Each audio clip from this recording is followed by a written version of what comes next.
all creatures of our God and King, lift up your voice and with us sing. Alleluia, alleluia. Thou burning sun with golden beam, thou silver moon with softer gleam. Oh, praise him, oh, praise him. Alleluia, alleluia, alleluia. Thou rushing wind that art so strong, ye clouds that sail in heaven along. Oh, praise him, alleluia. Thou rising morn in praise rejoice, ye lights of evening find a voice. Oh, praise him, oh, praise him. Alleluia, alleluia, alleluia. Thou flowing water pure and clear, make music for thy Lord to hear. Alleluia, alleluia. Thou fire so masterful and bright, that givest man both warmth and light. Oh, praise him, oh, praise him. Alleluia, alleluia, alleluia. And all ye men of tender heart, forgiving others, take your part. Oh, sing ye, alleluia.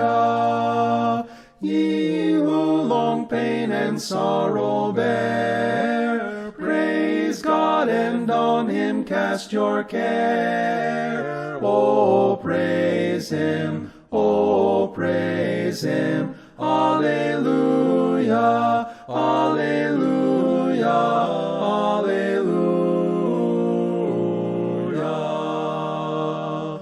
Let all things their Creator bless, and worship him in humbleness. Oh, praise him, alleluia. Praise, praise the Father, praise the Son, and praise the Spirit, three in one. Oh, praise him, oh, praise him. Alleluia, alleluia, alleluia.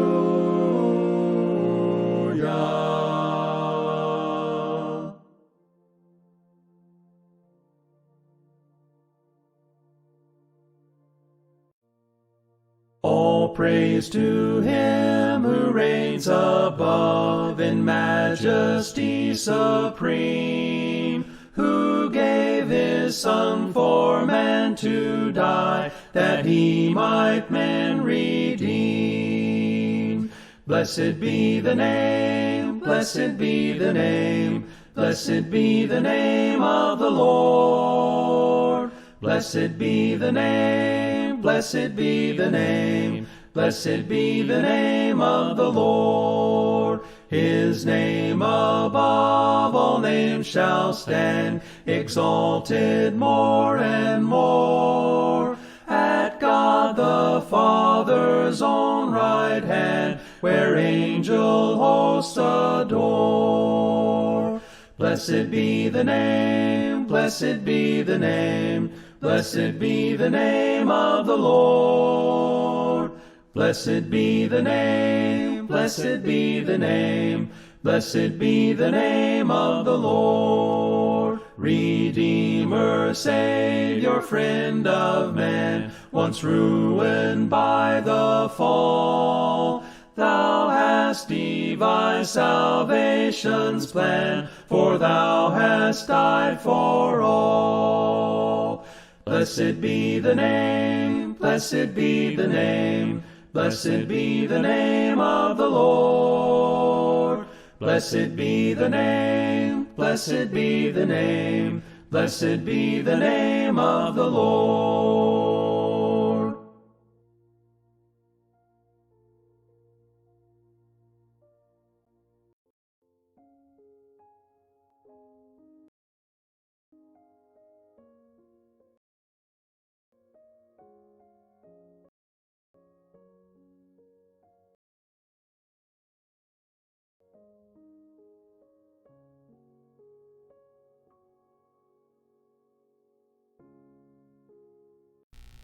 Tayo po ay manalangin.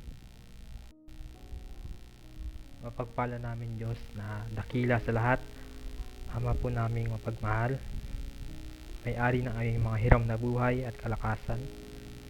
Sa hapong ito, Panginoon, kami ay nagpupuri sa iyong napakadakilang pangalan at patuloy ka namin tinataas, Panginoon, sa pamamagitan ng mga ganitong gawain na makapag-aral ng iyong mga salita, makakainig ng mga awiting papuri sa iyo, Panginoon, at sama-samang manalangin.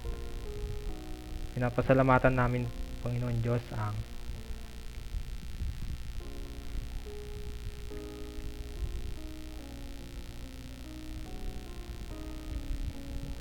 Pinapasalamatan namin, Panginoon Diyos, ang isang mapagpalang hapon na ibinigay niyo po sa amin, na patuloy na taglay ang buhay at kalakasan at kapayapaan ng aming mga buhay.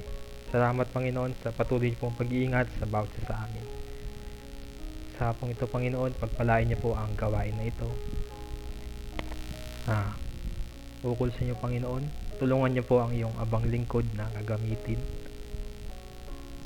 Panginoon, ang siyang magbuka ng aking bibig, gamitin niyo po akong instrumento upang sama-sama po namin maunawaan ang mga pag-aaralan po namin ngayong hapon. Pagkalooban niyo po, Panginoon, ng sapat na karunungan, at ang iyong kalooban, Panginoon, ang siyang mamutawi sa hapong ito. Ganun din, Panginoon, ang mga kapatid na nasa kanilang mga tahanan na nakikisa sa gawain ito, Panginoon. Patuloy niyo pong buksan ang kanilang mga puso't isipan upang sama-sama namin pag-aralan ang nais niyo pong iparating sa amin. Ganun din, Panginoon, kalooban niyo po sila ng sapat na karunungan at malawak na pangunawa. Nilalapit din po namin ang aming mga kapatid na may karamdaman. Patuloy niyo po silang pagalingin, Panginoon, anuman po ang kanilang mga pinagdaanan. Nilalapit din po namin ang aming mga pagkukulang, ang mga pagkakasala sa inyo, Panginoon. Kami po nagpapakumbabang humihingi ng pasensya, ng kapatawaran, Panginoon, sa mga pagkakasala, Panginoon. Ito may ginawa namin ng lihim o hayag, Panginoon, sinasadya man o hindi, Panginoon. Kami po iyong patawarin. Katiwala po namin ang lahat-lahat sa inyo ngayong hapon. Sa pangalan ni Jesus na aming Diyos at tagapagligtas. Amen.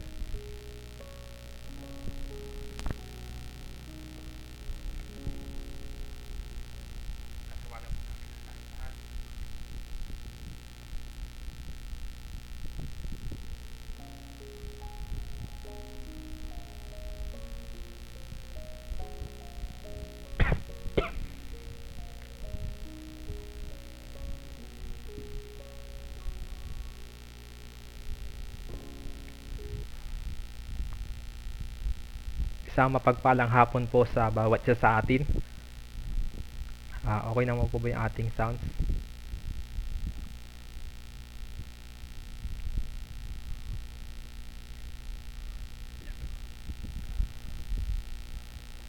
Hindi ko na po maisa-isa yung lahat na naka-join sa ating live kasi po hindi ko po makita lahat ng bumati. Kaya po, isang mapagpalang hapon sa bawat isa na naka-ugnay sa ngayon sa ating live stream.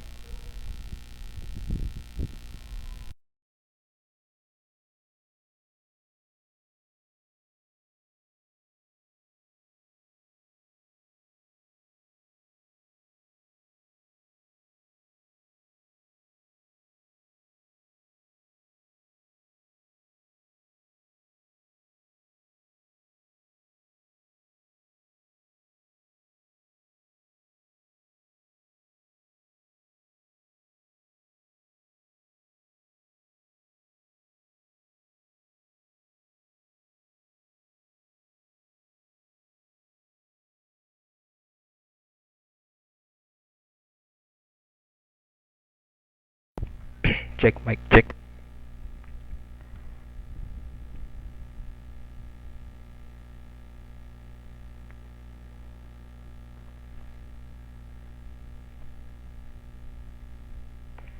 Check, mic check. Grounded ata.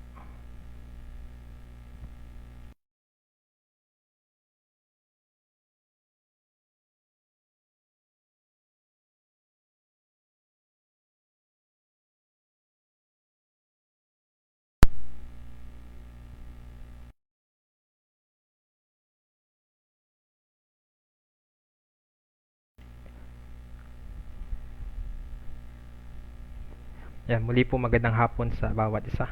Yung static sounds po sa laptop po ata yun. Hindi ko po malaman kung paano alisin.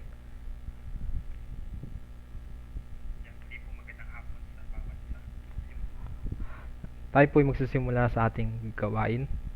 Ang ating pong pag-aaralan sa hapong ito ay matatagpuan po sa Aklat ng Awit, chapter 90, chapter 91, at chapter 92. Mag-umpisa po tayo sa chapter 90. Kung may mga Bible po kayo, pwede nyo po kung sabayan sa pagbabasa.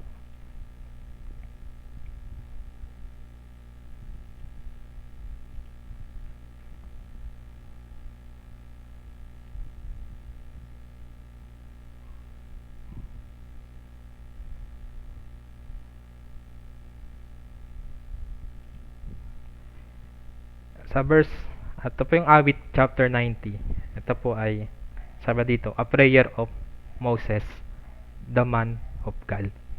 Sinasabi po na ang Awit chapter 90 ay panalangin ni Propeta Moises na man of God o tao ng Diyos. At ang panalangin ito po ay yung panalangin ni Moises nung sila po ay naglalakbay sa wilderness or sa ilang. Basahin po natin sa chapter 90 verse 1. Panginoon, ikaw ay naging tahanang dako namin sa lahat ng salit-saling lahi. Dito po sa verse 1, makikita po natin dito agad yung kung paano kinikilala ni Moises ang Panginoon bilang Panginoon. Or sabi niya dito na Panginoong naming Diyos. So, Panginoon at Lord God. Diba ganun naman po sa panalangin? Lagi natin binabanggit yung Lord God, Panginoon naming Diyos. Kasi kinikilala natin ang Diyos bilang Panginoon at Diyos. Lord God. Sabi pa dito na ikaw ay naging tahanang dako namin sa lahat ng salit-saling lahi. Alam po ni Moises na simula pa nung una, ang Panginoon na ang kanilang naging refuge. Simula pa po noong kay Abraham, Isaac, Jacob, at hanggang sa kanila na mga Israelita na galakbay sa ilang. Ang Panginoon ang kanilang dwelling place or ang kanilang refuge, tahanan. Ang Panginoon ang kanilang kasama sa lahat ng oras. At ang Panginoon ang naging protection nila sa kanilang paglalakbay.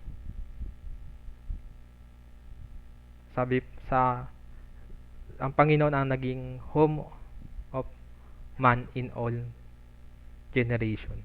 Maging sa atin po, sa panahon natin ngayon, ang Panginoon ang ating matibay na muog o refuge na ating tahanan na patuloy na tayo'y namamalagi doon sa Panginoon. Sa madaling salita po, ito po yung pagpapanatili sa presensya ng ating Panginoon o presence of God. Sa panahon po natin ngayon, pwede po natin sabihin na Jesus is our dwelling place.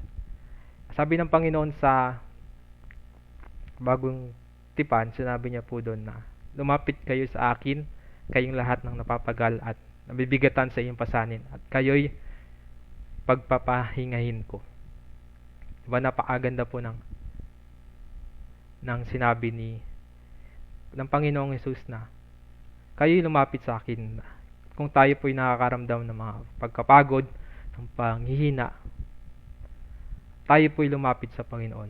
Tayo po'y makatagpo ng kapahingahan.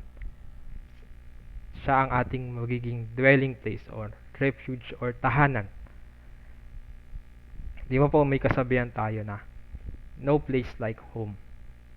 Na kapag nasa bahay ka, andun yung asama, andun ka panatagan na ikaw'y protektado, andun yung kapanatagan na ikaw ay hindi maano sa tahanan. Pero higit po doon ang ating makakamit sa piling ng Panginoon. Sa verse 2 po, sabi, bago nalabas ang mga bundok o bago mo nilikha ang lupa at ang sanlibutan, mula nga ng walang pasimula hanggang sa walang hanggan, ikaw ang Diyos. Napakaganda po ng sinabi dito sa panalangin ni Moises. Kinikilala niya ang Diyos na ang Diyos ay nag-exist na. Ang Diyos ay andyan na bago pa ang mga bundok, bago pa likhain ang mundo, buong mundo, at lahat na naririto. Sabi nga, mula nga ng walang pasimula, diba? Na walang pasimula hanggang sa walang hanggan. Walang pasimula, walang hanggan. Yan ang ating Panginoon. Sabi nga sa pahayag, Alpha and Omega. Ang verse 2 po pinapakita dito yung the eternal origin of God. At yung mga nilikha ng Panginoon sa paligid natin, makikita po natin na ito ay nagpapatunay na ang Panginoon ay totoo o totoong may Diyos. Sabi nga sa awit kanina, sa unang awit pinakinggan natin, na yung mga nilikha ng Panginoon ay napakagaganda, magandang pagmasdan, yung buwan, at marami pang iba na nagpapatunay na mayroong Diyos na lumikha ng mga ito, maging tayo na tao. Pagmamasdan po natin ang tao, nakaka-amaze, diba, na mayroong ganitong na tao na napakahirap pag-aralan, diba? Sa isip pa lang mahirap na po pag-aralan. At yung body pa lang po natin napakahirap. Kaya masasabi natin totoong may Diyos. Sinabi rin dito na sa English na from everlasting to everlasting thou art God, diba? Napakadakila ng ating Panginoon. At ganun siya kinikilala ni Moises na Diyos na mula nga ng walang pasimula hanggang sa walang hanggan. Siya ay Diyos. Yan ang ating Panginoon.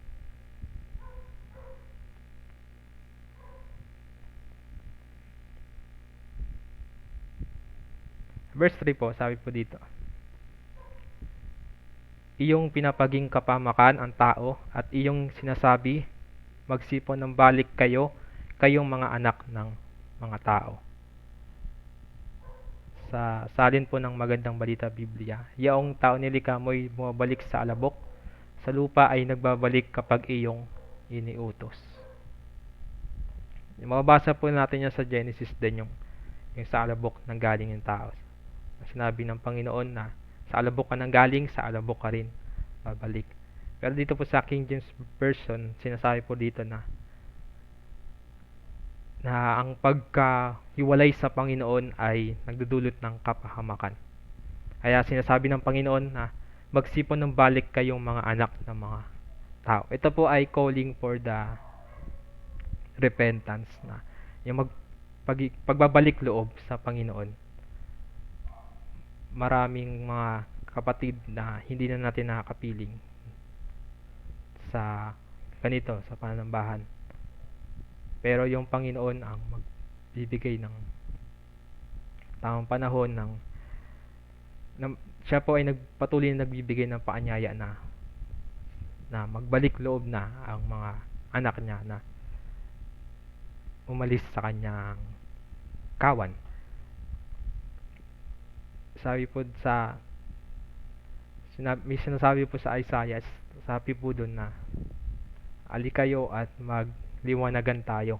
Gaano man karami ang iyong kasalanan, ikay patatawarin ko. Sabi niya po doon na gaya ng nyebe, magiging busilak sa kaputian.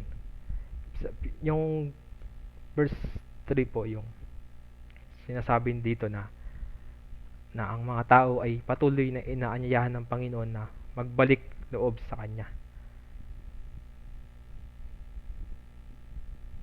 Sa atin mga Kristiyano, hindi po porket active tayo sa gawain ay hindi na tayo mabibilang sa ganito. May mga time kasi na sa buhay natin na para bang nawawalan ka na ng gana sa paglilingkod o ginagawa mo na lang yung paglilingkod dahil sa obligasyon or dahil sa nakasanayan. Kaya patuloy tayong inanyayahan ng Panginoon na ibalik natin yung kasiglahan sa paglilingkod. Ganon din po yung patuloy na pananabik sa paglilingkod or pagpupuri sa ating Panginoon. Kaya sabi dito sa verse 3, magsipanumbalik kayong mga anak ng mga tao. May talinghaga rin po ang Panginoong Jesus tungkol sa alibugang anak. 'Di ba? Nakita po natin doon na ang Panginoon ay makikita po natin sa kwento na 'yon, sa talinghagang 'yon na walang magandang maidudulot ang hiwalay sa Panginoon.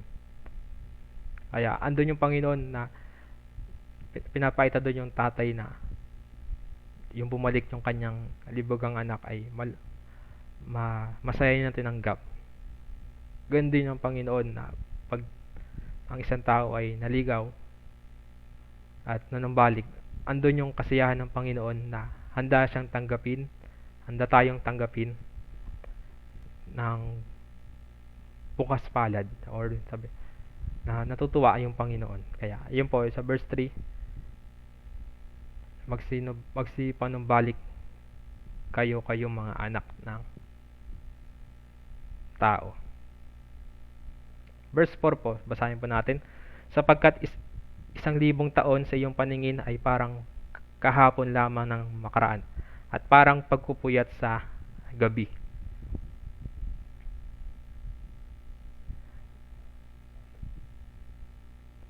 Sa verse 4, pinapakita po dito kung gaano makapangyarihan ng Panginoon.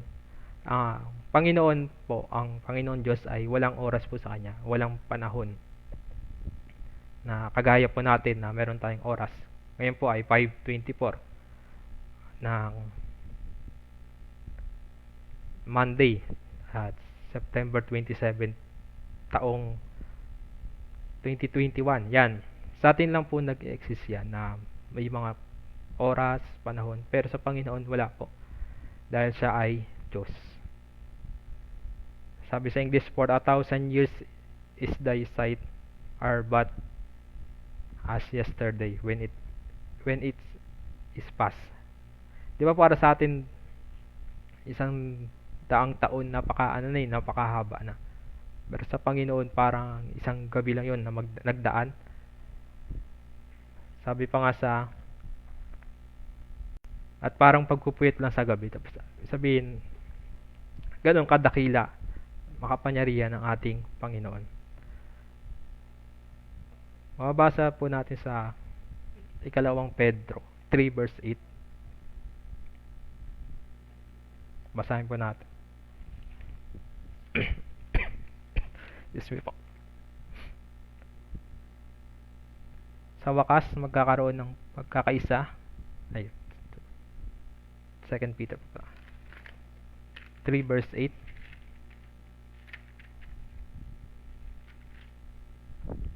Ngunit wag ninyong kakalimutang ito, mga minamahal, sa Panginoon ang isang araw ay 1,000 taon at ang 1,000 taon ay isang araw lamang. Yan. Napaita dyan po na kung gaano makapangyarihan ang Panginoon, kung gaano siya powerful. Basahin na po natin sa verse 5. Inom lang po ako ng tubig.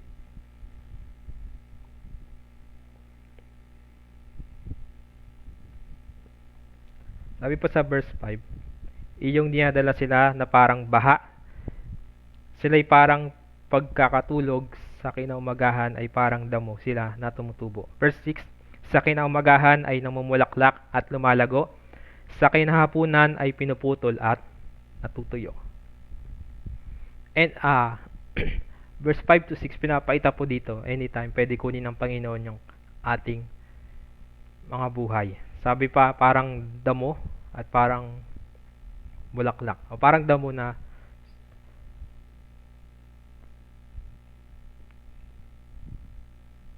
sabi dito, yung dinadala na parang baha, sila'y parang pagkakatulog. Sa kinaumagahan ay parang damo sila na tumutubo. Dito yung buhay natin parang parang isang gabi lang daw sabi. At sa kinaumagahan ay parang damo na sila na tumutubo. Every morning po meron tayong panibagong buhay, panibagong pag-asa na kaloob ng Panginoon. Para tayong, sabi dito, ang tao parang damo at para ding bulaklak. Sabi, sa kinaumagahan ay namumulaklak at lumalago. Sa kinahapunan ay pinuputol at natutuyo. Para po sa akin, ito yung ating mga yung parang highlights ng buhay natin. Yung mga achievements natin, accomplishment, or yung mga pagtatagumpay natin. Na hindi naman po habang buhay na yung isang tao ay magiging sikat, ganon. Or yung tagumpay niya hindi habang buhay na ganoon. Darating din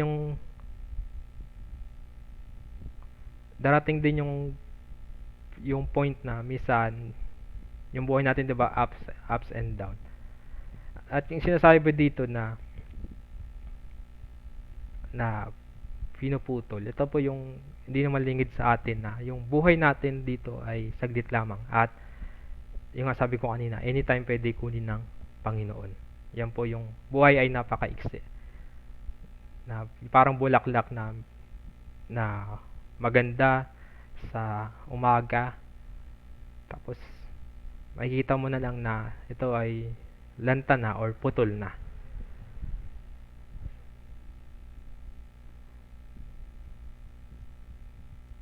Verse 7 na po tayo.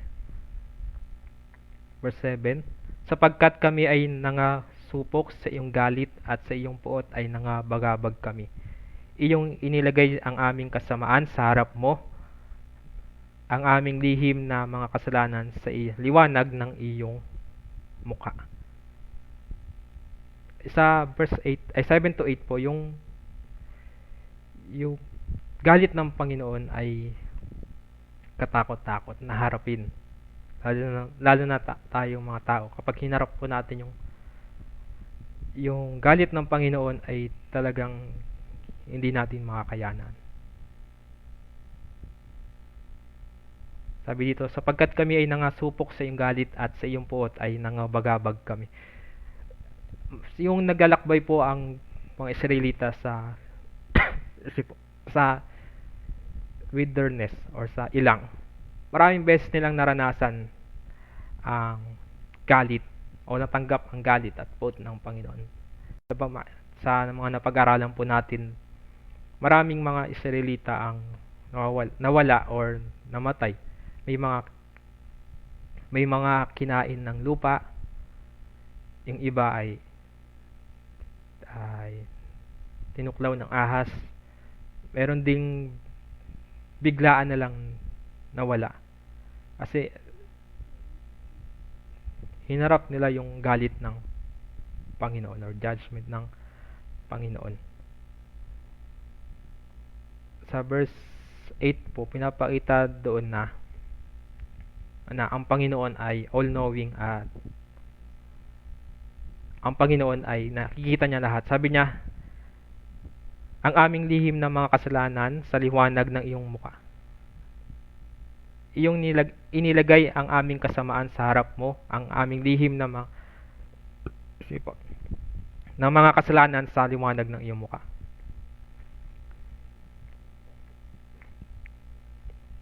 Pinapakita po dito na ang Panginoon ay nakikita niya lahat. Walang lihim sa Kanya at walang maitatago sa Kanya.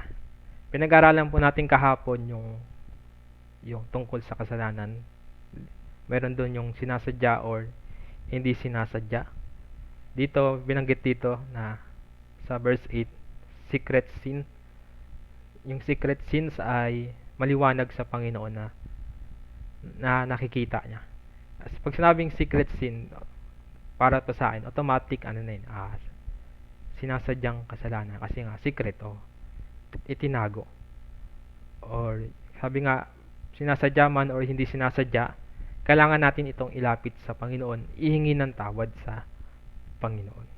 Kapag di po natin ito hiningi ng tawad o nilalapit sa Panginoon at di natin ito pinagsisihan, baka maramdaman natin yung sasabi po dito yung galit ng Panginoon at puot ng Panginoon. Kaya mahalaga mga kapatid na patuloy po natin ilapit sa Panginoon, ihingi ng tawad ang ating mga pagkukulang at mga pagkakamali. At wala pong bagay na lihim sa Panginoon. Sabi sa ibang salin, sa dilim, kadalasan kasi pag sabi madilim, minsan nandun yung mga gawang masama. Nakikita ng Panginoon niya na maliwanag. Maliwanag na maliwanag. O sabi pa nga, maliwanag pa sa sikat ng araw. Nakikita ng Panginoon ang lahat. Kaya wala tayong maitatago sa Kanya. Verse 9 to 11 na po tayo. Sapagkat lahat naming kaarawan ay dumadaan sa iyong puot, aming niwawakasan ng aming mga taon na parang isang buntong hininga. Ang mga kaarawan ng aming mga taon ay 70 taon, o kung dahil sa kalakasan ay umaabot ng 80 taon, gayon may ang kanilang kapalaluan na hirap at kapanglawan lamang, sapagkat madaling napapawi at kami ay nagsisilipad. Sino nakakalam na kapangyarihan ng iyong galit at ng iyong puot ayon sa katakutan na marapat sa iyo? Sa verse 9 po, pinapakita dito na paulit-ulit po na sinasabi na ang buhay ng tao ay maiksi lamang. Sabi nga parang buntong hininga, yung exhale, diba? Yung exhale, diba? Napaka-iksi ng, kung bibilangin natin yung ilang segundo ba yon. Parang ganon yung buhay ng tao na maiksi lang. At sabi pa nga dito na yung sa verse 10,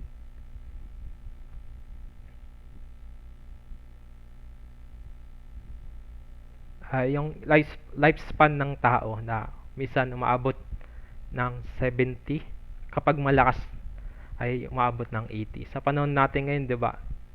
Ganun talaga na minsan bibihira na nga lang or ilan na nga lang yung minsan umaabot ng 70, lalo na ng 80 kapag malakas-lakas pa.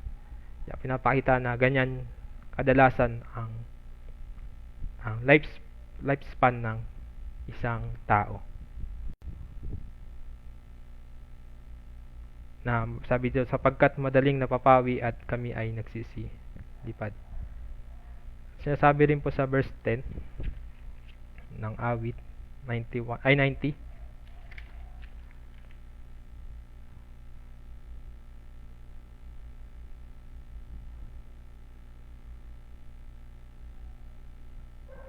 Yan po sa verse 11 na po pala.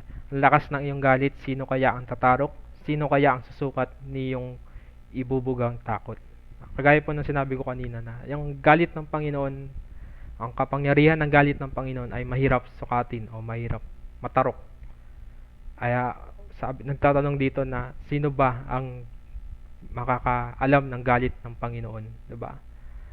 Katakot-takot ang sasapitin ng isang tao na haharap sa galit ng Panginoon. Sa verse 12 po, pinapaita po dito yung prayer for wisdom. Yung sabi dito, kaya ituro mo sa amin ang pagbibilang ng aming mga kaarawan upang kami ay mangagtamo sa amin ng pusong may karunungan. O, sa English sabi doon, so teach us to number our days that we may apply our hearts unto wisdom. Yung pagbibilang po pala or number our days ay nagdudulot po pala ito ng karunungan.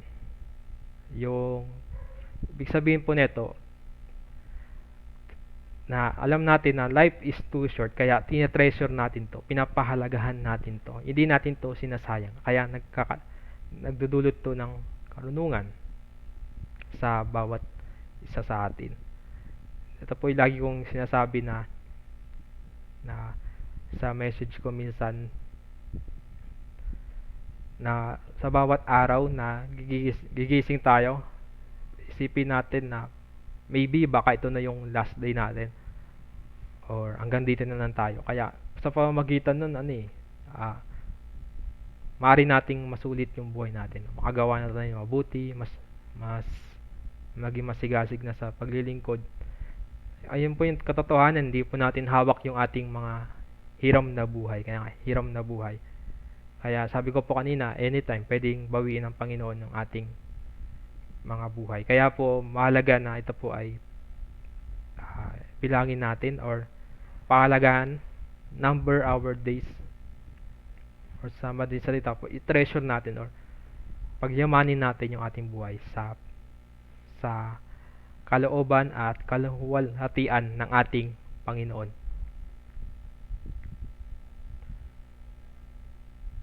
Verse 13 na po tayo. Manumbalik ka, O Panginoon, hanggang kailan pa, at iyong papagsisihin ang tungkol sa mga lingkod mo? O busugin mo kami sa kinaumagahan ng iyong kagandahan loob, upang kami ay mga galak at mga tuwa sa lahat ng kaarawan namin. Pasayahin mo kami ayon sa mga kaarawan ng iyong idinilamhati sa amin at sa mga taon na aming ikinakita ng kasamaan. Mahayag nawa ang iyong gawa sa iyong mga lingkod at ang kaluwalhatian mo sa kanilang mga anak. Sa verse 17, at sumaamin nawa ang kagandahan ng Panginoon aming Diyos at iyong itatag sa amin ang gawa ng aming mga kamay. Oo, ang gawa ng aming mga kamay ay itatag mo. Dito po sa verse nabasa natin na 13 to 17. Ito po ay panalangin sa paghingi ng kaawaan or mercy and sa paghingi ng blessing.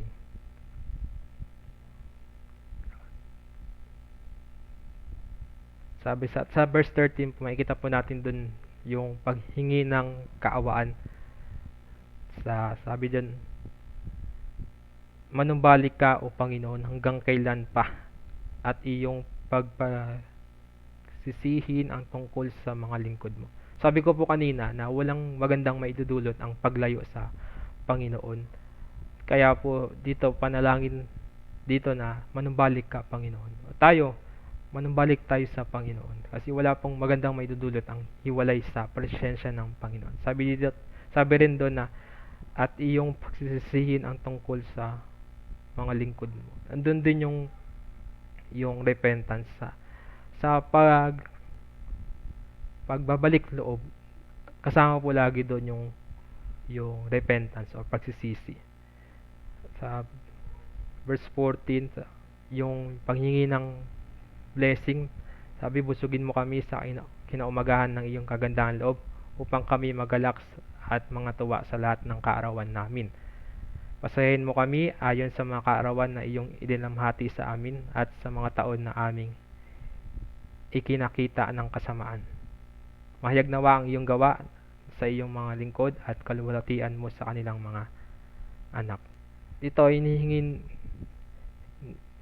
dito na sa panalangin na sana yung mga naranasan na hirap, mga pagsubok sa buhay ay tumbasan ng ligaya at ng ligaya at ng katuwaan, ng blessing. Sa buhay natin, 'di ba? Dito mahirap, maraming pagsubok hamon sa buhay.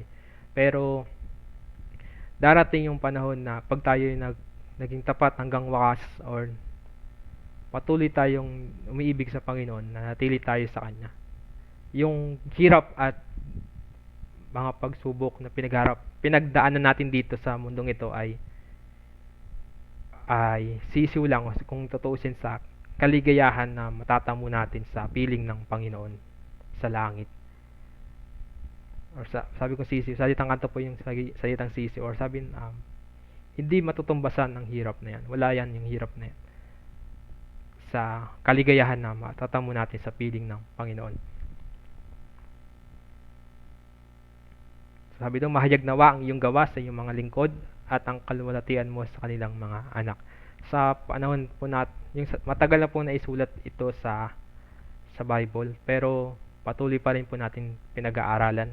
Kaya natupad po yung sinabi dito na nahayag yung mga gawa ng Panginoon sa mga lingkod niya, diba? Marami tayong napag-aralan na ang Panginoon ang patuloy na kumikilos sa buhay ng mga lingkod niya. At ang kaluwalhatian mo sa kanilang mga anak. Yung kahit sa saling lahi, sa mga lahi ng nila Abraham, Isaac, Jacob, hanggang kala Moises, at marami pang iba na nahayag yung kagandahan loob ng Panginoon. Sa buhay din natin, kapag ikaw yung taong matuwid hanggang sa katandaan, or hanggang sa maisauli mo yung buhay mo, andun din niya magbe-benefits yung lahi mo, na andun din yung mga blessing, diba? Sa iyong hard work sa Panginoon. Di naman po sinasabi ko na magiging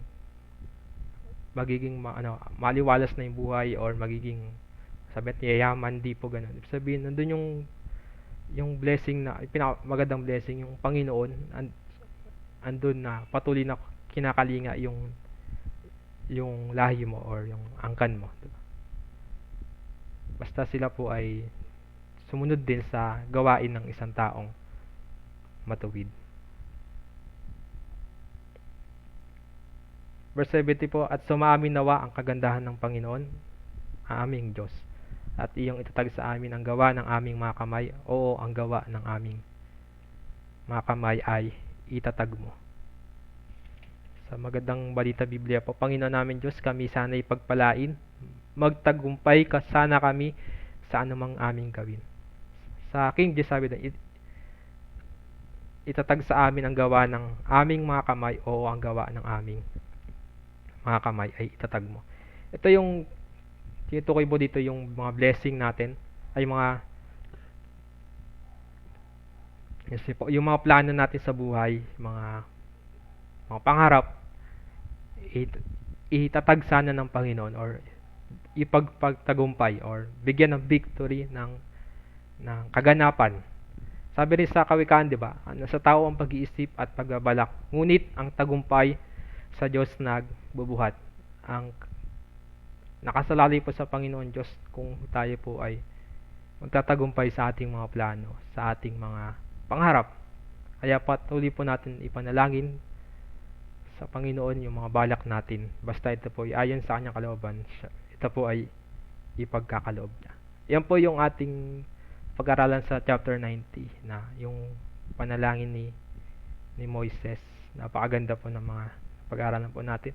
Kung may katagdagan po kayo, pwede nyo po i-comment sa comment section po natin.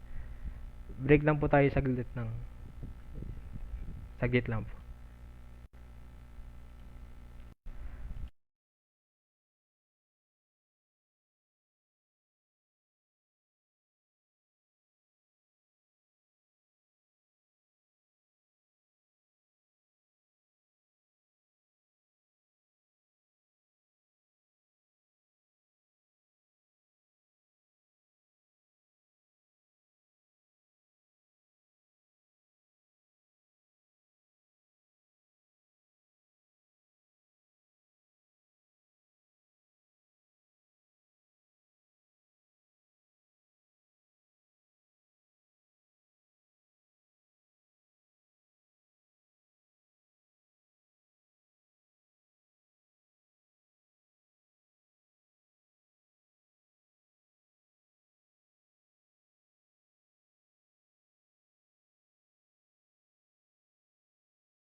Yan po, chapter 91 na po tayo.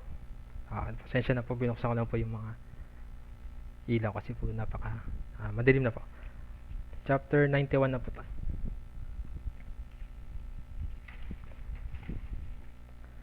Chapter 91 po, sinasabi po dito na hindi po tiyak kung sino po ang may sulat or kanino po galing tong awit na ito. Pero po marami po ang nagsasabi na ito po ay pwedeng si Moises or pwede si Haring David. Pero hindi po, wala pong tiyak or wala pong nagsasaad sa Bible na sila po ang may akda nito. Ganun pa man, ito po ay sinama dito na ito po ay magdudulot din ng aral at inspirasyon sa atin. Kaya po pag-aaralan po natin, simulan na po na. Chapter 91 verse 1. Siyang tumatahan sa lilim na dako ng kataas-taasan ay mananatili sa lilim ng makapangyarihan sa lahat. Verse 2. Aking sasabihin tungkol sa Panginoon, Siya'y aking kanlungan at aking katibayan, ang Diyos ko na siyang aking tinitiwalaan. Makikita po natin dito sa verse 1 and 2. Ito po yung assurance of God's protection. And makikita po natin dito yung protection, comfort, and care ng Panginoon Diyos sa mga taong tumitiwala sa Kanya, sa mga taong nanatili sa Kanya. Nabanggit din po dito yung excuse me po. Sa English, he that dwelleth in the secret place of the Most High shall abide under the shadow of Almighty. Sa verse, I will say of the Lord, He is my refuge and my fortress, my God, in Him I will trust. Yung sinasabi po dito, secret place of the Most High. Sa awit 27 verse 5, binabanggit po dun yung about sa templo. Sa awit 31:20 po, binabanggit po dun yung pag-iingat ng Panginoon at yung matatamo natin sa pagpapakalinga sa Panginoon. Yung sa madaling salita po, ulitin ko po yung secret place of the Most High. Ito po yung sa presensya ng Panginoon. Sa panahon po natin na sa presensya ng Panginoon makakaramdam tayo ng protection, comfort, and care. Sabi nga kanina, 'di ba? God is our home or refuge. Sabi dito, refuge, tahanan ng mga nagtitiwala sa Kanya. Verse 3 to 4 po tayo, sabi doon. Kaniyang tatakpan ka ng kanyang mga bagwis at sa ilalim ng kanyang mga pakpak ay manganganlong ka. Ang kanyang katotohanan ay kalasag at baluti. Verse 5, ikaw ay hindi matatakot sa kakilabutan sa gabi, ni sa panaman ng humihilagpos kung araw. Dahil sa salot na dumarating sa kadiliman, ni dahil sa paggibaman na sumisira sa katanghaliang tapat. Sa verse 4 po, may binigay po doong halimbawa na ang mga nagtitiwala sa Panginoon o tumitiwala sa Panginoon at patuloy na nagpapasakop sa Kanya ay Kanyang tatakpan ng Kanyang mga bagwis or pakpak. At sa ilalim ng Kanyang mga pakpak ay manganganlong ka at ang Kanyang katotohanan ay kalasag at baluti. Nakita na po ba kayo siguro pa nakita na kayo ng inakay at inahin manok? Dati po, nung doon po kami nakatira sa kabilang bahay namin, may alaga po kami manok. Pinapaalaga po sa akin ni Kuya Jonel yan. Yung isang beses po, yung manok na yon na inalagaan ko ng itlog at ng bisa at may mga inakay na.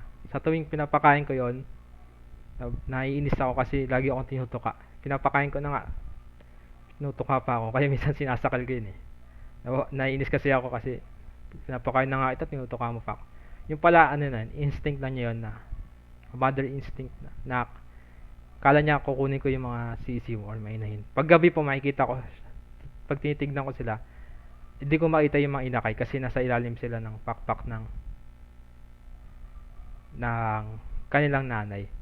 Ganun din po sa Panginoon na Panginoon ang magpoprotekta sa mga lingkod niya o sa mga taong nagtitiwala, tumitiwala at umaasa sa kanya na parang inahin na kung paano niya pinoprotektahan yung kanyang mga anak. Sa huling mga sentence po ng chapter 4, ang kanyang katotohanan ay kalasag at baluti. Diba? Maraming nagsasabi tungkol sa katotohanan sa Bible. Pwede nating yung sasabi yung the truth will set you free. Yung ay kilala ninyo ang katotohanan at ang katotohanan ang magpapalaya sa inyo. Sabi dito, ang kanyang katotohanan ay kalasag at baluti. Pwede na po natin sabihin ito po ang salita ng ating Panginoon na nagsisilbi nating kalasag at baluti sa mga lalang ng mga kaaway o ng dyablo. Sa verse 5 to 6, binanggit po dito na hindi ka matatakot sa kakilabutan sa gabi, ni sa panaman ng humihilagpos kung araw, dahil sa salot na dumarating sa kadiliman, ni dahil sa paghiba man na sumisira sa katanghalian tapat. Ito po yung pinapaita dito, yung buong araw gabi, katanghalian tapat, umaga, diba? Buong araw, andun yung protection ng Panginoon sa mga taong tumitiwala sa Kanya. Kung paano, pinapaita po dito sa mga verse na to na kung paano ibinibigay ng Diyos ang Kanyang protection, comfort, and care sa mga taong nagmamahal sa Kanya at tumitiwala sa Kanya. At yung 5 to 6 yung resulta ng God's protection and care. Yung resulta po nun ay kapanatagan or yung sabi dito, hindi matatakot. Huwag kang matatakot. Sa Isaiah 41:10, sinasabi po doon na ako'y sa iyo, huwag kang matakot. Ako ang iyong Diyos, di ka dapat mangamba kanino man. Palalakasin kita, tutulungan, iingatan at ililigtas. Yan po ito yung mga pangako ng Panginoon sa mga lingkod niya, sa mga anak niya na patuloy na tumitiwala sa Kanya at nagmamahal sa Kanya at nagpapasakop sa Kanyang kalooban. Verse 7 po. 1,000 ay mabubuwal sa iyong siping at 10,000 sa iyong kanan, ngunit hindi lalapit sa iyo. Sa Magandang Balita Biblia po, ang mga masasama kahit tumadami sila may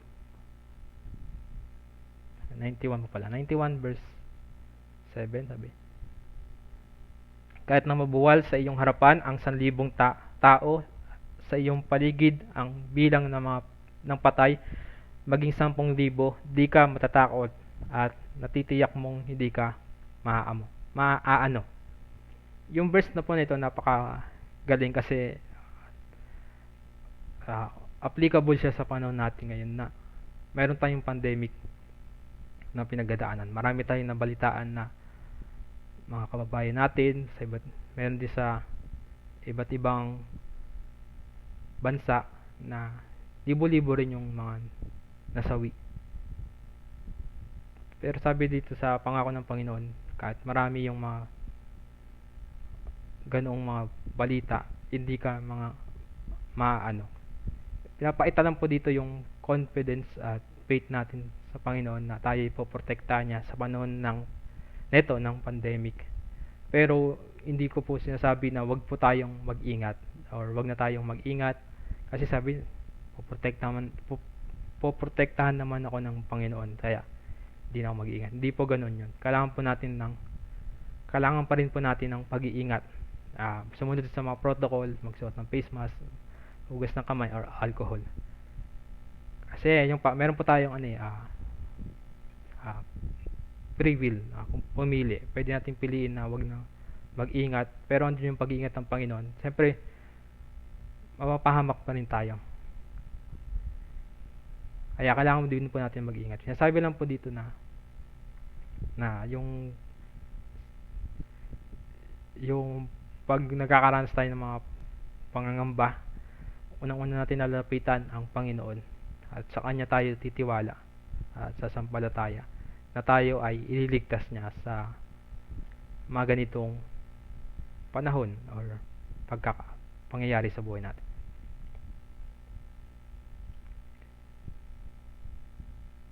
Verse 8 po, pinapakita po dito yung kung ano yung sasapitin ng taong masama. Iyong namamasdan lamang ng iyong mga mata at iyong makikita ang ganti sa masama.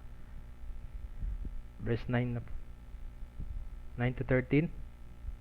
Sapagkat ikaw, O Panginoon, ay aking kanlungan. Iyong ginawa ang kataas-taasan na iyong tahanan. Walang kasamaang mangyayari sa iyo, ni anumang salot ay lalapit sa iyong tolda. Sapagkat siya ay magibilin sa kanyang mga anghel tungkol sa iyo upang ingatan ka sa lahat ng iyong mga lakad. Kanilang dadalhin ka sa kanilang mga kamay, baka matisod ka ng iyong paa sa isang bato. Iyong yayapakan ng leon at ang ulupong, ang batang leon at ang ahas ay yuyurakan mo ng iyong mga paa. Ito po yung sa verse 13, 9 to 13 po, pinapakita dun yung assurance or yung pangako ng Panginoon sa mga taong tumitiwala sa Kanya na andun yung protection niya sa kanyang mga lingkod. Kasi sabi dito, sapagkat ikaw, O Panginoon, ay aking kanlungan or refuge. Iyong ginawa ang kataas-taasan na iyong tahanan. Sige po. Itukoy po dito yung kalangitan na tahanan ng ating Panginoon. Walang kasamang mangyayari sa iyo ni anumang salot ay lalapit sa iyong tolda. Sa verse 11, sapagkat siya'y magibilin sa kanyang mga anghel tungkol sa iyo upang ingatan ka sa lahat ng iyong mga lakad. Kanilang dadalhin ka sa kanilang mga kamay, baka matisod ka ng iyong paa sa isang bato. Yan po yung pangako ng Panginoon sa mga taong nagmamahal sa Kanya at patuloy na tumitiwala sa Kanya. Yung verse 11 to 12 po, ito, nabasa ko po yan sa Bagong Tipan na ito po ay eksaktong ginamit ni Satanas sa panunukso sa Panginoon. Basahin po natin sa Mateo 4.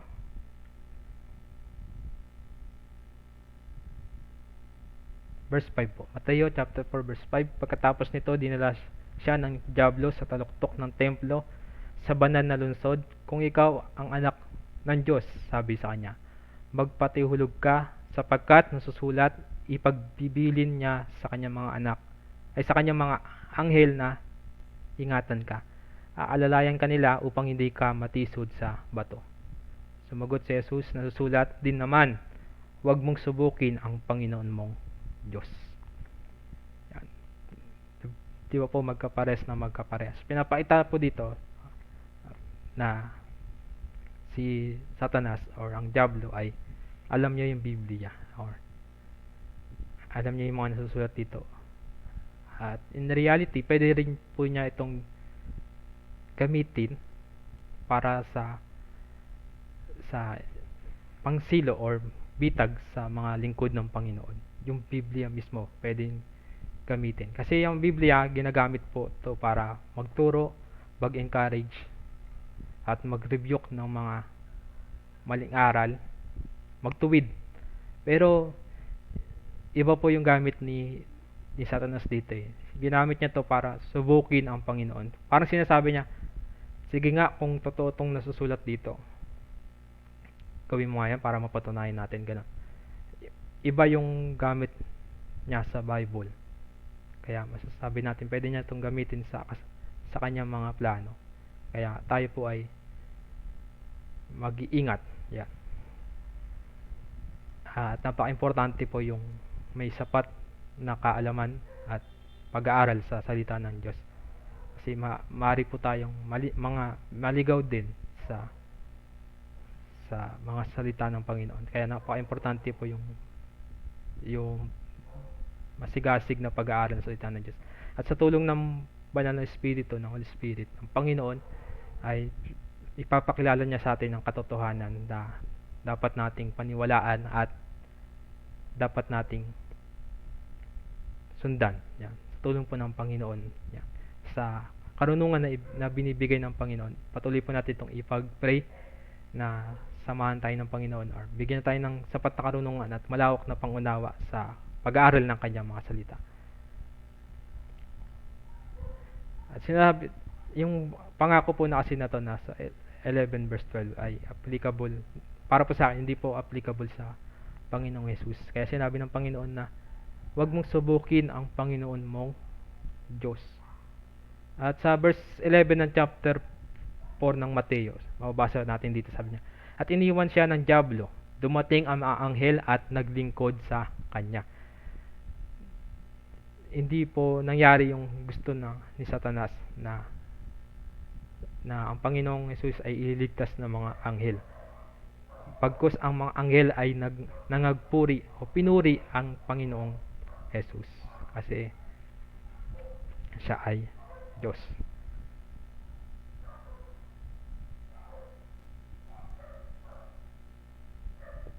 Yung sasabi po dito na marami po tayong nabasa sa Bible na ang Panginoong Diyos Ama ay gumagamit ng mga anghel or inutusan niya yung mga anghel para iligtas yung mga kanyang mga lingkod, bigyan ng babala ang kanyang mga lingkod at protektahan.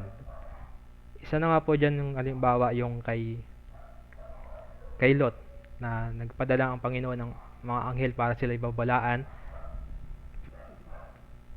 na gugunawin ang Sodom at Gomorrah at sila po ay nailigtas. Kasi sabi sa yung salitang angel, diba? Kung aralin po natin the messenger.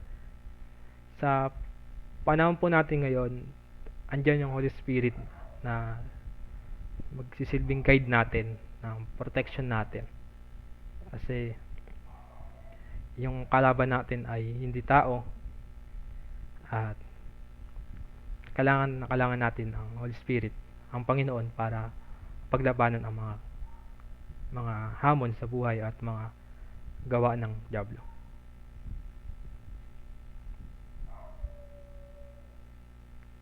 Sa verse 14 to 16 po, ito po yung pangako ng Panginoon na pagpapala sa mga taong nagmamahal sa Kanya.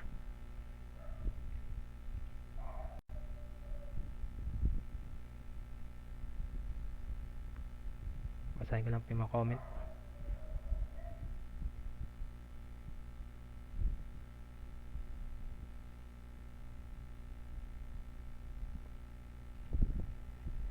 Yan, sabi po dito sa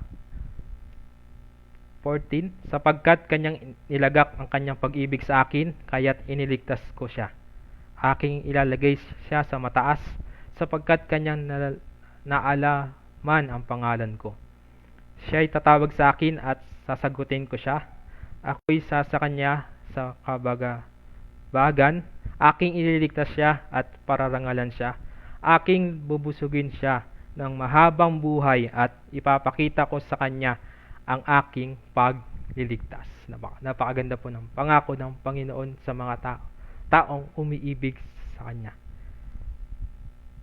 Sabi dito, sapagkat Kanya inilagak ang Kanyang pag-ibig sa akin, kaya't ililigtas ko siya. Ililigtas ko siya. Andun po yung salvation. Aking ilalagay siya sa mataas.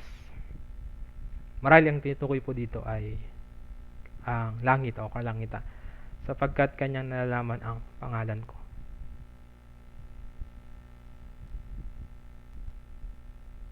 Siya ay tatawag sa akin at sasagutin ko siya. Diba? Napakaganda, diba, na sa buhay natin, kapag may problema tayo, lalapit tayo sa Panginoon, tatawag tayo sa Kanya. At andun yung asahan natin na siya ay nakikinig. Tayo papakinggan niya. Diba, napakagandang isipin na may nakikinig sa mga problema mo. Kahit nga sa tao, diba, na pag may pinagdadaanan ka sa buhay or hamon sa buhay, mga stress or mga pagkagulo sa sa isip, minsan kailangan mo nang makakausap. Pero andyan yung Panginoon na may pangako siya na sa mga taong umiibig sa Kanya na kapag tumawag, siya ay maikinig.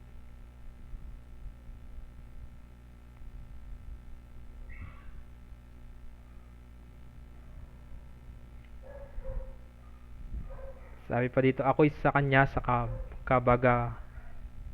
kabagabagan. Yan. Excuse me po.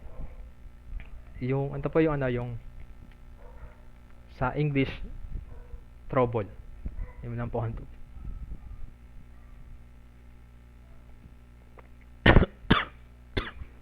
Excuse me po. Yan, trouble. Sabi, ako'y sa Kanya sa in times of trouble. Ayun po yung sabi ng Panginoon. Aking ililigtas siya at pararangalan siya. Salvation. Diba? Paul ulit na sinasabi dito yung salvation. At yung karangalan na isang mabuti na tayo'y pararangalan ng Panginoon.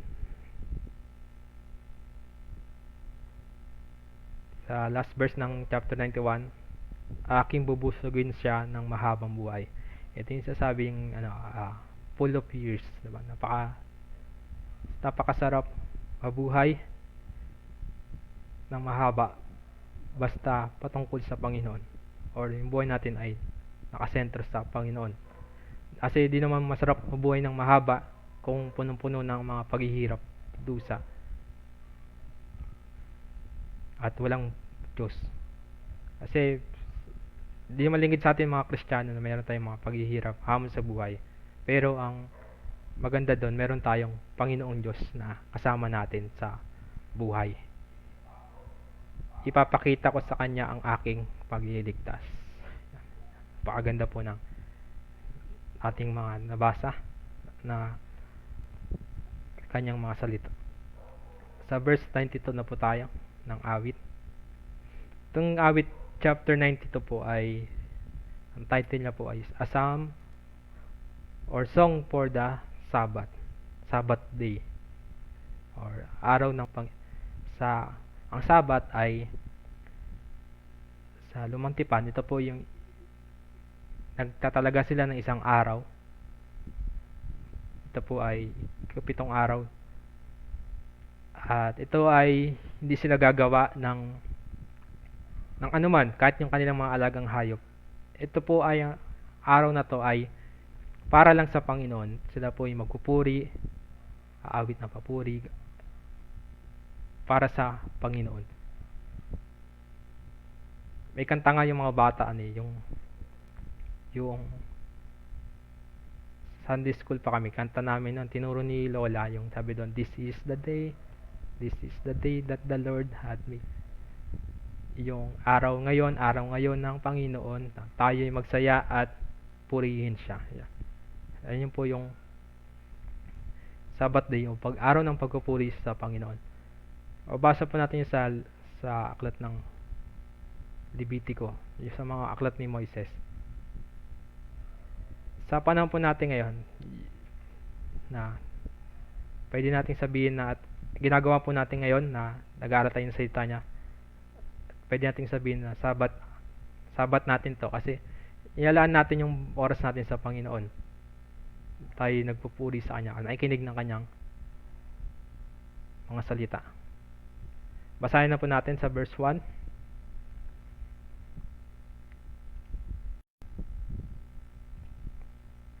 Yan.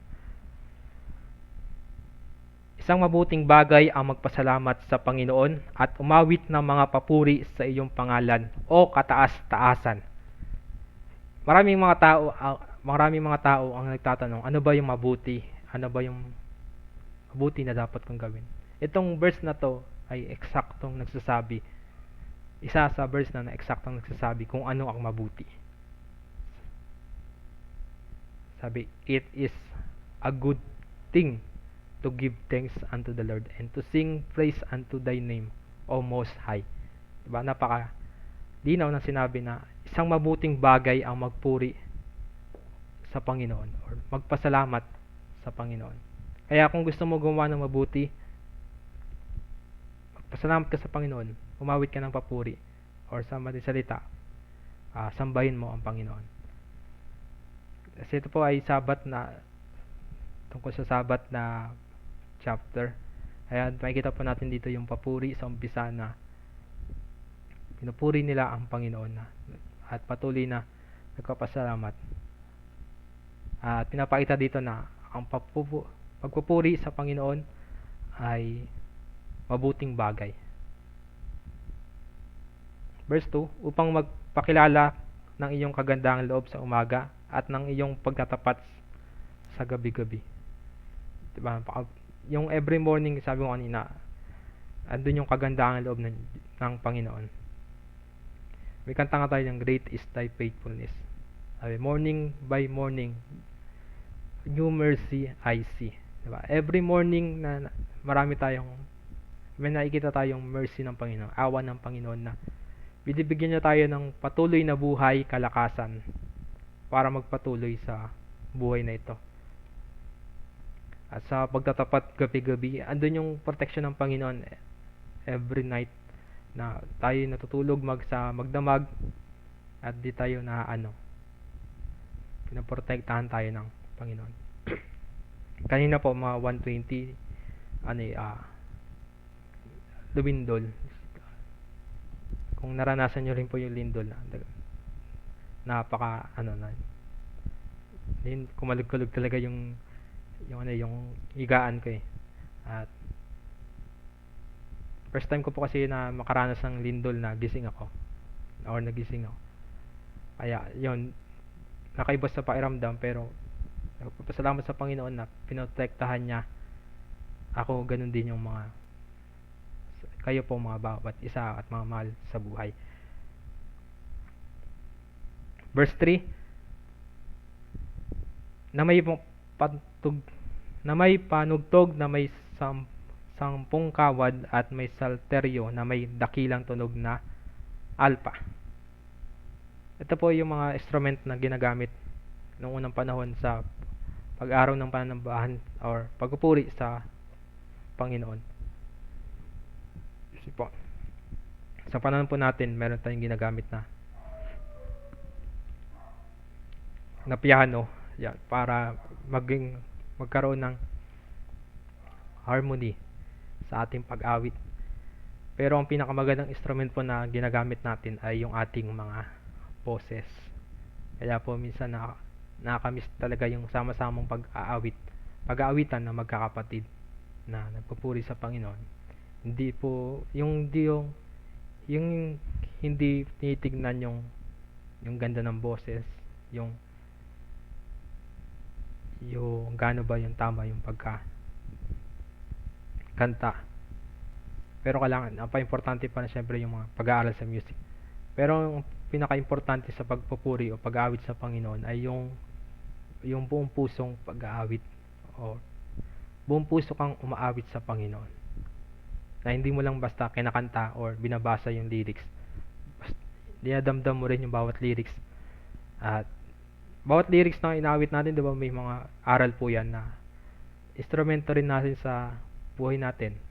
Or nagbibigay po ng tawag dito, inspirasyon sa buhay natin. Kagaya po ngayon, may mga pinapaalala ang Panginoon sa akin na mga awit na na idadagdag din sa pag-aaral.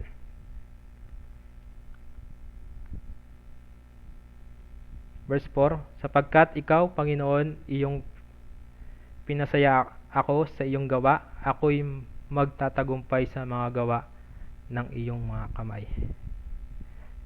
Ito po yung sinabi ko ni kanina, yung nasa tao ang pag-iisip at pagbabalak, ngunit ang pagtatagumpay ay sa Diyos na nagbubuhat o nagbumula. Verse 5, kay dakilan ng iyong mga gawa, O Panginoon, ang iyong mga pag-iisip ay totoong malalim.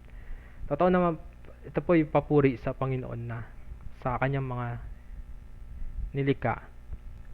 May kanta rin tayo ng How Great Thou Art, yung kung masdan ko ang lahat ng nilikha ng kamay mo ay lubhang dakila. Na yung sabi ko kanina na nakaka-amaze yung mga nilikha ng Panginoon. At sabi doon, at ang iyong pag-iisip ay totoong malalim.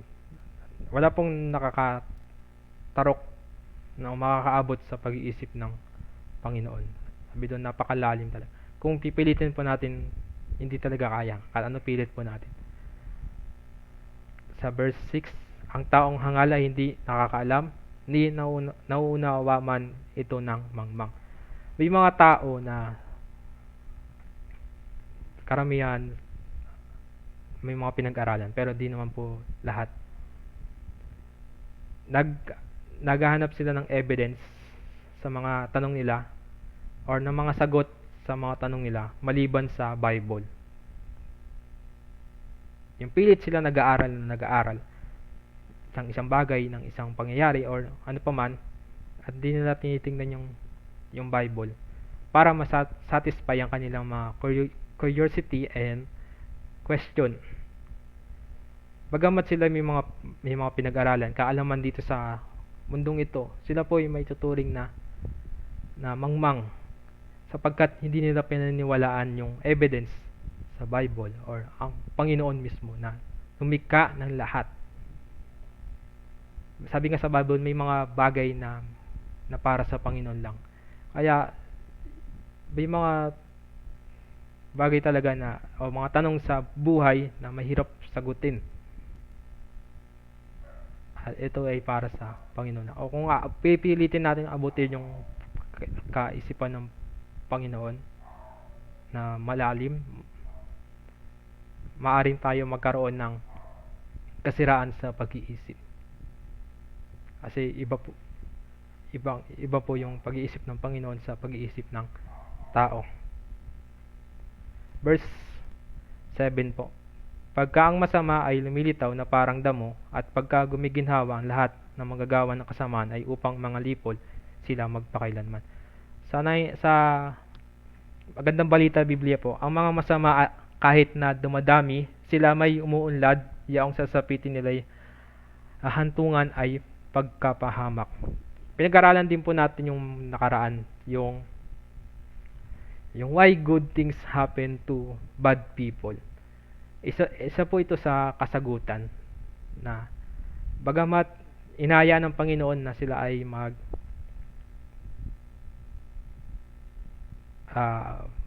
magkaroon ng kaginhawaan ng karangyaan sa buhay.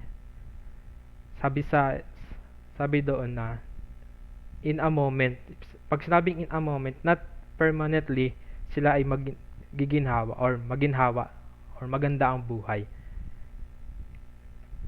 Sabi dito na darating yung oras na sila ay sisingilin din sa kanilang mga kasamaan. Kaya kung minsan iisip natin bakit yung mga masasamang tao ay parang pinagpapala. Yung mga pagpapala nila na buhat sa kasamaan ay hindi yan magtatagal. At sabi dito na ang lahat ng manggagawa ng kasamaan ay upang mga lipol sila magpakailanman. Ito lahat darating yung panahon lahat ng manggagawa ng kasamaan ay lilipulin ng Panginoon kasama ng ni Satanas at ng kanyang mga kampon. Verse 8, Ngunit ikaw, O Panginoon, ay mataas magpakailanman. Ito po ay self-explanatory na ang Panginoon ay higher magpakailanman sa lahat, dakila sa lahat. Verse 9, sapagkat narito ang kaaway mo, O Panginoon, sapagkat narito ang mga kaaway mo ay malilipol, lahat ng mga manggagawa ng kasamahan ay mangangalap. Sabi ko nga po kanina, darating ang panahon ng nalilipunin ng Panginoon ang mga kaaway niya at manggagawa ng kasamaan. Sa mga last sentence na ito na verse 9, lahat ng mga manggagawa ng mas kasamaan ay mangangalat. Ito po may nasusulat din sa Revelation sa palatandaan na malapit na ang muling pagpaparito ng Panginoon ay sa pamamagitan ng pagrami ng kasamaan or paglaganap ng kasamaan. Verse 10 po, ngunit ang sungay ko'y iyong pinataas na parang sungay na mailap na toro. Excuse me po. Ngunit ang sungay ko'y iyong pinataas na parang sungay ng mailap na toro, ako'y napahiran ng bagong langis. Ito pong verse 10, yung horn ng toro ay sumisimbolo po sa strength. At yung tradisyon na paglalagay ng langis o pag-anoint ng langis ay tawag doon to make us happy and cheerful. At ginagawa rin po itong pag-anoint ng langis sa mga hari at sa mga hari na ina-anoint ng Panginoon. Nasusulat din po yan sa aklat ng Awit 23 verse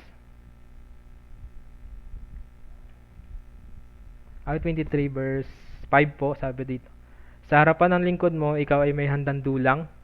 Ito yung ginagawang nakikita ng kaaway. Nalulugod ka sa akin na ulo ko ay langisan at pati na ang sara ko ay yung pinapaapaw. Verse 11 po, sabi, nakita naman ng aking mata ang nasa ko sa aking mga kaaway, narinig ng aking pakinig ang nasa ko sa mga maggagawa ng kasamaan na nagsibangon laban sa akin. Ito po ang kasapitin ng masama, sabi sa verse 11. Yung sa Magandang Balita, akin nasaksihan niya ang pagkalupig ng aking mga kaaway, pati pananaghoy ng mga masamay aking napakinggan. Yan po yung sasapitin ng mga taong masasama, yung pagkalipol. Verse 13,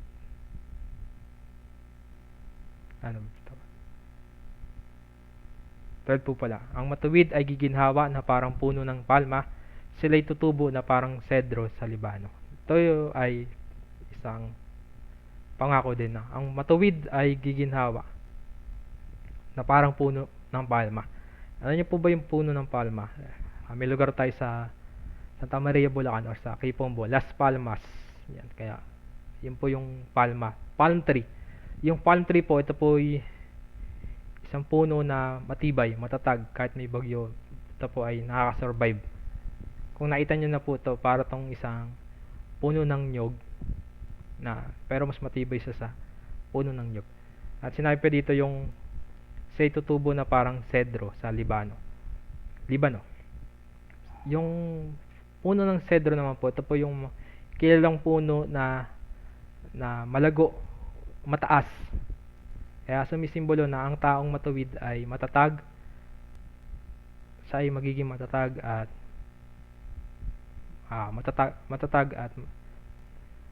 yung tawag dito yung pinagpapala. Yun. Verse 13, sila yung nangatatag sa bahay ng Panginoon, sila giginhawa sa mga looban ng aming Panginoon, ng aming Diyos. 14, sila yung mga magbubunga sa katandaan, sila yung mapupuspos ng kasariwaan.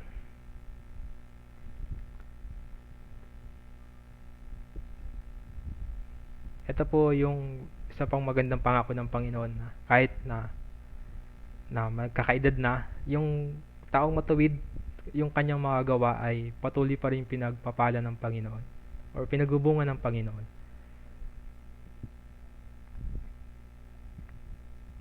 Sabi doon, sila ay mapupuspos ng katas at kasariwaan.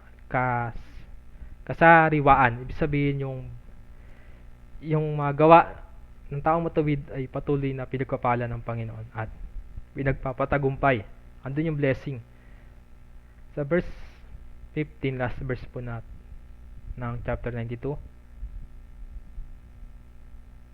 upang ipakilala na ang Panginoon ay matuwid, siya ay aking malaking bato at walang kalikuan sa kanya. Ito po ay messianic verse na nagpapatungkol sa Panginoon. Sabi, to show that the Lord is upright. He is my rock and there is no unrighteousness in Him. Walang mali sa Panginoon. Siya po ay laging tama. At siya po ay laging upright. Sabi pa dito na, He is my rock, or siya ay bato. Diba sa New Testament, marami nagpapatukoy na ang Panginoon ang ating matibay na bato na kublihan, Panginoong Jesus. May kanta nga po, may awit po tayo sa book natin yung Jesus is the rock in a weary land. At yung isa pa pong tungkol sa rock, yung Rock of Ages, cleft for me. Yung patungkol sa Panginoong Jesus na matibay na bato na ating sandigan at kinakapitan. Bilang huling verse po natin sa gabing ito ay basahin po natin sa aklat ng Mateo 7:24 to 27 po. Kaya't ang bawat nakikinig at nagsasagawa ng mga salita kong ito ay matutulad sa isang taong matalino na nagtayo ng kanyang bahay sa ibabaw ng bato. Umulan ng malakas, bumaha at pinayo ng malakas na hangin ang bahay na iyon, ngunit hindi nagiba sapagkat nakatayo sa ibabaw ng bato. Ang bawat nakikinig ng aking mga salita at hindi nagsasagawa nito ay matutulad sa isang taong hangal na nagtayo ng kanyang bahay sa buhanginan. Umulan ng malakas, bumaha at binayo ng malakas na hangin ang bahay. Bumagsak ang bahay na iyon at lubusang nawasak. Ito po pinapakita na ang taong nakikinig at nagsasagawa ng salita ng Panginoon ay mananatiling matibay, matatag sa pagdating ng mga problema at pagsubok. Yung sabi doon na the wise man build his house upon the rock. Yung simbolo po sa bato ang Panginoon. Yung hangin, baha, at malakas na ulan. Pwede natin sabihin yung hangin, yung tukso, yung ulan, mga problema, baha, pagsubok. Sabay-sabay dumating sa buhay mo. Ito'y kung ikaw ay may Kristo sa buhay mo or yung pananampalataya ay nakapundasyon sa Panginoon, iyong malalagpasan ito sa tulong niya, sa tulong ng Panginoon, sa pamamagitan ng Panginoon Jesus. Malalagpasan natin lahat ng hamon sa buhay. Diba, napakagandang privilege na meron tayong batong matibay na kublihan na ating kakapitan, ating sasandalan. May sinabi din yung isang taong hangal daw. Isa ka palang hangal, tayo pala ay magiging hangal kung tayo ay nakikinig sa salita ng Panginoon at di natin ito isinasabuhay para tayong nagtayo ng bahay sa buhanginan or walang katibay-tibay. Dumating yung mga problema, pagsubok, tukso, madali lang itong nasira yung ating pananampalataya. Madaling nabuwal tayo kasi nga wala tayong bato or Kristo sa buhay natin. Napaka-importante po na patuloy na manatili sa piling ng Panginoon na siya ang ating matibay na bato. Ang bato po ay sumisimbolo sa pagiging steady. Sabihin, ang Panginoon ay hindi nagbabago at matibay, 'di ba? Bato, matibay. Sumisimbolo sa katatagan. Kaya sa gabing pong ito na mga kapatid, patuloy po tayong iwan ko pong sa bawat isa na yung aral na to sa tatlong verse na ang napaka na wala pong mangyayaring maganda kapag tayo po ay hiwalay sa Panginoon. Kaya patuloy po tayong manalangin na tayo ay samahan niya sa buhay natin at patuloy tayong magpakalinga, tumiwala sa Panginoon at patuloy tayong parang isang sisiw na magpakanlong sa Panginoon na siya ang magbibigay sa atin ng protection, ng love and care. At yung pag-ibig ng Panginoon ay laging sa atin. Patuloy po natin siyang pagpurihan, paglingkuran kasi po ay ito ay isang mabuting bagay at isa rin sa ating dapat gawin ang magpuri, magpasalamat sa ating Panginoon.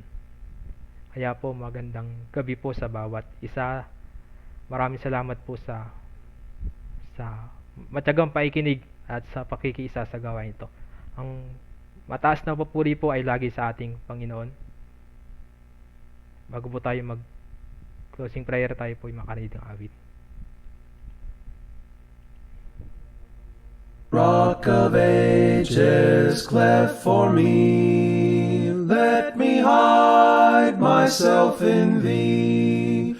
Let the water and the blood from thy riven side which flowed be of sin the double cure. Cleanse me from its guilt and power.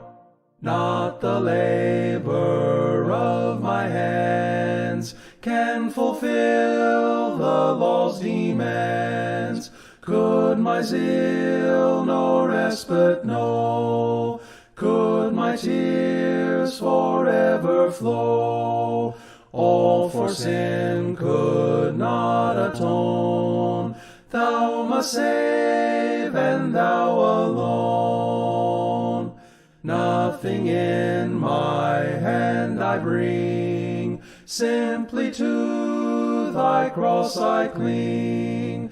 Naked come to thee for dress, helpless look to thee for grace.